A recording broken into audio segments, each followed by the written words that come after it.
अस्सलाम वालेकुम। कुल्लियात का एक टॉपिक है तफर्रुक़ इत्तिसाल। तफर्रुक़ इत्तिसाल हम थोड़ा पहले से उसको समझ लें। अमराज जब पढ़िएगा आप अमराज तो उसके 3 किस्म हैं।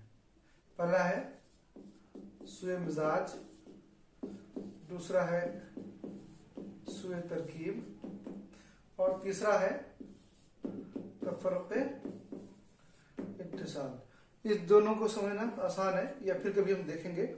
इसमें कुछ कंफ्यूजन रहता है, तो आज मैंने सोचा कि तफर्रुक़ इत्तिसाल को बात किया जाए और उसको थोड़ा आसान किया जाए पीजी की तैयारी करने वाले बच्चों के लिए स्पेशली। तो तफर्रुक़ इत्तिसाल पर ही बात करेंगे। तफर्रुक़ का मतलब होता है अलग हो जाना, जुदा हो जाना सिलसिले का। किसी जगह अगर कोई कंटिन्यूएशन है वो डिसकंटिन्यू हो जाए उस तफर्रुक़ इत्तिसाल कहलाएगा। टूट जाना, फट जाना, कट जाना, छट जाना, ये सब उसमें शामिल है। ठीक है, हड्डी का टूट जाना या जिल्द का टूट जाना, गोश्त का टूट जाना, तो सब के लिए टर्म दिया गया है हमारे यहाँ, बहुत अच्छे से उसको अलग अलग बताया गया है। हम कोशिश करेंगे कि उसको समराइज करें। सबसे पहला जिल्द का तफर्रुक़ इत्तिसाल। जिल्द का तफर्रुक़ इत्तिसाल। जिल्द के तफर्रुक़ इत्तिसाल में पहला टर्म जाता है वो है खदश।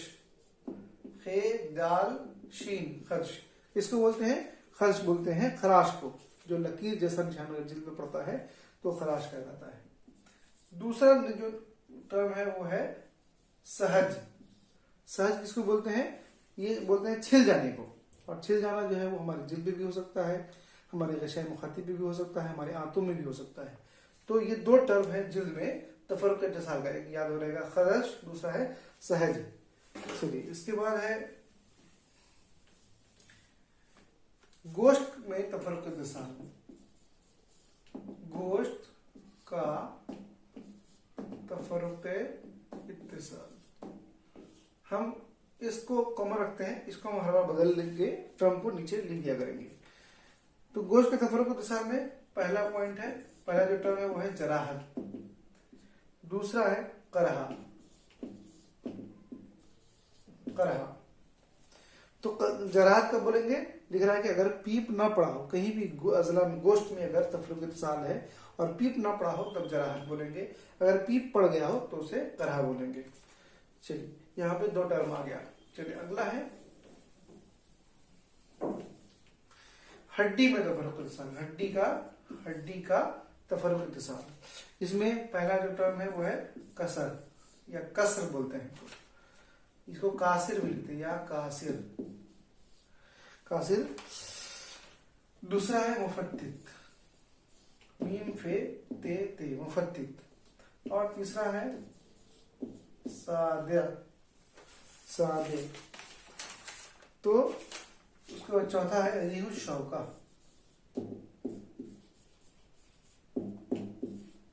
रिहु शौका, ये 4 टर्म है। कौन सी चीज को क्या बोलते हैं? कसर का बोलेंगे, कसर में होता है तोड़ना, जब हड्डी 2 हिस्से में टूट जाए, 2 बड़े हिस्से में टूट जाए या बड़े चंद हिस्से में टूट जाए। अगर कोई लॉन्ग बोन है तो यहाँ पे टूट गया हो तो भी कसर कहलाएगा।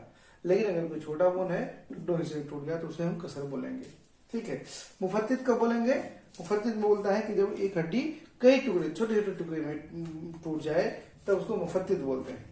सादे का बोलेंगे जब कोई हड्डी लंबाई में टूट जाए, तब उसको सादे, हड्डी के साथ जुड़ा हुआ है तब उसको सादे बोलेंगे। सदा के माने, लघु माने ही चीरने के होते हैं। रिहु शौका का बोलेंगे जब हड्डी के टूटने का जो सबब है वो बाहर नहीं हो, अंदर की तरफ हो, और हमारे जिस्म के किसी रद्दी मादे की वजह से अगर हड्डी टूटती हो रेजा होकर के, तब उसे हम रिहु शौका बोलेंगे। ठीक है। इसी तरह से हड्डी को अगर हटा देंगे, यहाँ पर कुर्री डाल देंगे, तो यहाँ पर भी सेम इसी 4 टाइप का तफर्रुक़ इत्तिसाल टर्म इस्तेमाल होगा, कुर्री में भी। चलिए, इसके बाद हम आते हैं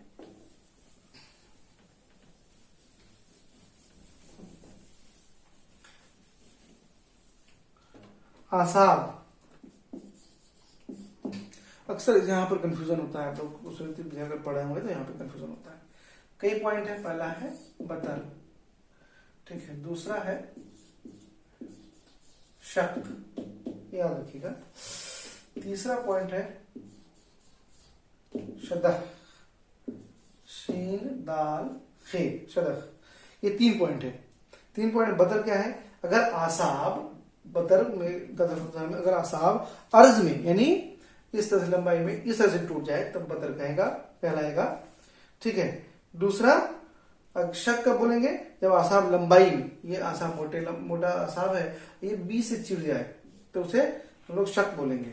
और सदख कब बोलेंगे? जब लंबाई में चिड़ने की तादाद ज्यादा हो, यहाँ भी चिड़ा गया हो, यहाँ भी चिड़ा गया हो, यहाँ भी चिड़ा गया हो, तब उसको सदख बोलेंगे। तो तीनों जो है बतर, शक और सदख, तीनों जो है आसाब का तफरुक इत्तिसाल है। बतर जब अर्ज से टूटे, 20 ट्रांसवर्सली टूटे, शक जब लॉन्गिट्यूडनली फटे, और सदख जब लॉन्गिट्यूडनल में कई जगह से फट जाए, सदख बोलते हैं। ये था आसाब का तफरुक इत्तिसाल। इसके बाद अजला का तफरुक इत्तिसाल। अजला में क्या पॉइंट है? पहला है हतक, दूसरा है हज, तीसरा है फदग, चौथा है रज या फसख, फे सीन खे। हतक कब बोलेंगे भाई? जब लिख रहा है कि अजला में का तफरुक इत्तिसाल हो और सिरे में हो, ये कोई मसल है, इस तरह से कोई मसल है, और अगर उसका तफरुक इत्तिसाल सिरे में हो, यहां पर हो, तो लिख रहा है कि ये हतक कहलाएगा, तोड़ना। खाए अजला के असर में या वतर में हो, अजला के साथ वतर भी लगा रहता है और असर भी लगा रहता है, कहीं पर भी हो। ये अगर अजला का तफरुक इत्तिसाल है और सिरे में है तो हतक कहलाएगा। हज कब कहते हैं? जब अजला का तफरुक इत्तिसाल अर्ज में यानी 20 से कट जाए, इस तरह से ट्रांसवर्सली कट जाए, तो ये हज कहलाएगा। फदक कब कहलाएगा? लिख रहा है कि जब ये तूल में हो, इस तरह से लंबाई में अगर कट जाए, तादाद कम हो और गहरा हो, मतलब एक जगह कहीं पर अगर ये जैसे चाकू घूम देना हुआ, तो ये फदक कहलाएगा कि कोई एक जगह पे है, गहरा है, एक ही जगह है, तो गहरा भी हो, तादाद कम हो, तो ये फदक कहलाएगा। लेकिन अगर कुचल जाए, ठीक है, लंबाई में हो तफरुक इत्तिसाल और कई जगह हो, यहाँ भी गहरा लगा, यहाँ भी गहरा लगा, यहाँ भी गहरा लगा, ठीक है, और फैला भी हो, वो गहरा भी हो, तो ये रज कहलाएगा। रज माने कुचल जाना, और फसक माने तोड़ना। तो यहाँ पर ये जो है, ये भी लंबाई में, ये भी लंबाई में, ये भी चौड़ाई में और ये भी चौड़ाई में, ये दोनों चौड़ाई में और ये दोनों लंबाई में तफरुक इत्तिसाल को बोलते हैं। यहाँ पे एक टर्म लिखा है फसख, रज और फदक, यानी फसख, रज और फदक के बारे में लिख रहा है बिला इम्तियाज उस तफरुक इत्तिसाल को कहते हैं जो अजला के वस्त में हो, खा वो किसी किस्म का हो। बीच में अगर कहीं पर कटा है तो इसको एक ही साथ हज, फदक, रज या फसक बोल सकते हैं। चलिए नेक्स्ट है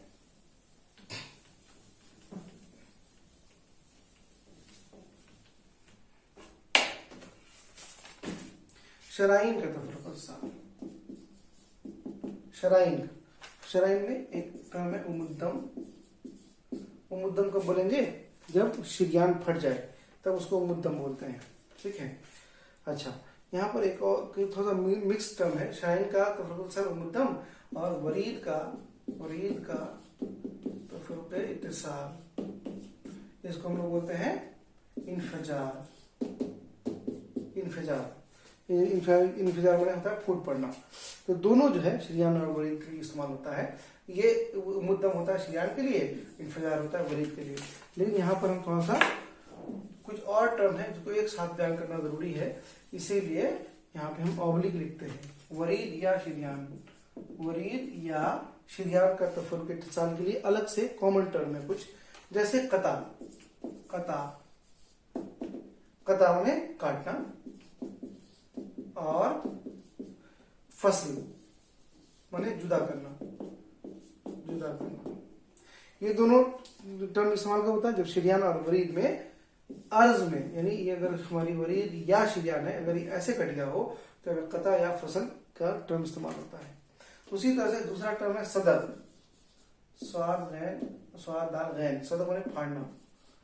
ये टर्म कब इस्तेमाल होता है? लिख रहा है कि जब शरियान या वरीद लंबाई में फट जाए, ऐसे फट जाए, शरियान फटे या वरीद फटे, दोनों में से कोई फटे, लंबाई में अगर फटता है तो उसे सदक बोलेंगे। तीसरा एक टर्म है बसक, बे से काफ। बसक माने होता है छेद करना। लिख रहा है कि जब शरियान या वरीद के शरियान या वरीद दोनों में मुंह खुल जाए, यानी इंड ऑर्गन जो है, इंड ऑर्गन खास करके कैप्रिडी का होता है, ये मुंह खुल गया या वरीद का खुला हो या शरियान का खुला हो तो उसको हम लोग बसक बोलते हैं। इसमें मुंह खुलना बेसिकली रगों का मुंह खुलना कहा जाता है। एक और टर्म है मिलता है यहाँ पर, उसको अनुरिज्मा बोलते हैं, अनुरिज्मा। इसको उमुद्दम लिखता है या उमुद्दम में लिखा जाता है। ये कब बोलते हैं? जब शरियान के दीवार में खून निकल के जमा होने लगे, ठीक है, इस तरह से डायलेट हो जाए या दोनों तरफ से डायलेट हो जाए, जमा होने लगे किसी फिजा में, तो उसको अनुरिज्मा बोलते हैं। इंग्लिश में उसको अनुरिज्म बोलते हैं। तो ये था वरीद या शरियान का तफरुक इत्तिसाल से जुड़ा हुआ टर्म। एक और झिल्ली का बचा है, झिल्लियों का तफरुक इत्तिसाल। पहला टर्म होता है यहाँ पर फतक। फतक का बोलते हैं जब झिल्ली या अगशिया में तफरुक इत्तिसाल हो, कोई झिल्ली है और फट गया हो, फट कर उसके मादा नीचे उतर गया हो, हर्निया बोलते हैं इंग्लिश में। दूसरा टर्म यहाँ पर है इंफिसाल। इंफिसाल कब बोलते हैं? जुदा होना, इसको बोलते हैं जुदा होना। जब ये कोई एक ऑर्गन है, यहाँ पर दूसरा ऑर्गन है, दोनों यहाँ पर किसी झिल्ली से लगा हुआ है और इस तरह से फटा हो कि दोनों ऑर्गन जो है वो अलग हो गया हो, ये उज़ु मुरक्कब है और वो दोनों अलग हो गया हो, तो उसको इंफिसाल बोलते हैं। क्योंकि इससे क्या होता है कि दोनों जो उज़ु है वो मुरक्कब उज़ु वो अलग हो जाते हैं। तीसरा एक टर्म है यहाँ पर खला। खला का मतलब होता है जोड़ का उखड़ना, जोड़ का उखड़ना। तो ये भी इस्तेमाल किया है, ये इस्तेमाल होता है, हम लोग जानते हैं कि जब यहाँ पर दो बोन का जोड़ है इस तरह से, अगर यहाँ पर ये खिसक जाता है तो उसको हम लोग खला बोलते हैं। तो जोड़ का उखड़ना भी जो है वो इसी के हेडिंग होता है, झिल्लियों का तफरुक इत्तिसाल में आता है। तो खला यहाँ पर एक टर्म इस्तेमाल करते हैं इसके लिए। तो ये था तफरुक इत्तिसाल के बारे में। एक इम्पोर्टेंट टर्म यहाँ पे है कि कल्ब एक ऐसा ऑर्गन है, कल्ब एक ऐसा ऑर्गन है जिसमें तफरुक इत्तिसाल नहीं होता है। अगर तफरुक इत्तिसाल होता है तो लिख रहा है वहां पर वो उसको बर्दाश्त नहीं कर सकता, वहां पर मौत आ जाती है। तो एक सवाल यहाँ पर बनेगा कि अगर कौन ऐसा उज़्व है जो तफरुक इत्तिसाल को बर्दाश्त नहीं करता और अगर उसमें तफरुक इत्तिसाल हो तो मौत वाक़ई हो सकती है। उसका जवाब, सही जवाब होगा कल्ब। चलिए, बहुत बहुत शुक्रिया।